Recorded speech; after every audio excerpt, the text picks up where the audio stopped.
In today's video, I'm going to teach you how to private your Facebook account. If you want to make your Facebook profile more secure and limit who can see your information, this process is straightforward and only takes a few moments. We'll be working directly inside Facebook's settings area where you can review and adjust the privacy controls connected to your account and profile visibility. To begin, go to facebook.com and log into your account. Make sure you're signed into the correct profile before continuing, since all privacy changes you make will apply to the account you're currently using. Once you're on Facebook's home screen, look to the top right corner and click on your profile picture.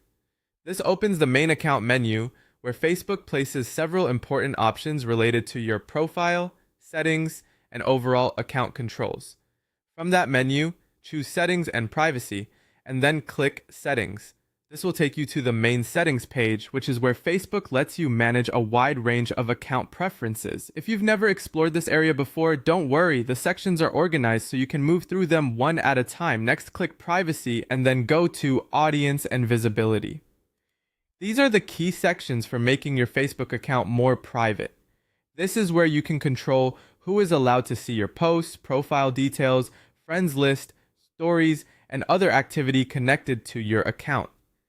From here, adjust your privacy settings using the available options in these sections. Take your time and review each setting carefully.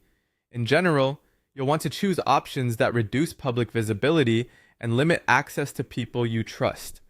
For example, if a setting gives you a choice between public, friends, or only me, selecting a more restricted option will help make your account more private.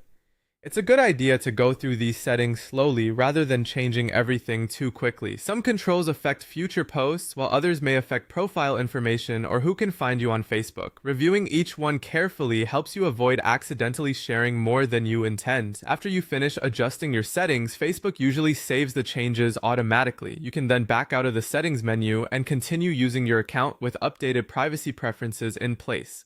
That's how to private your Facebook account. If you want stronger control over who can view your information, these privacy and audience settings are the main place to start. And checking them regularly is a smart habit as Facebook updates its features over time.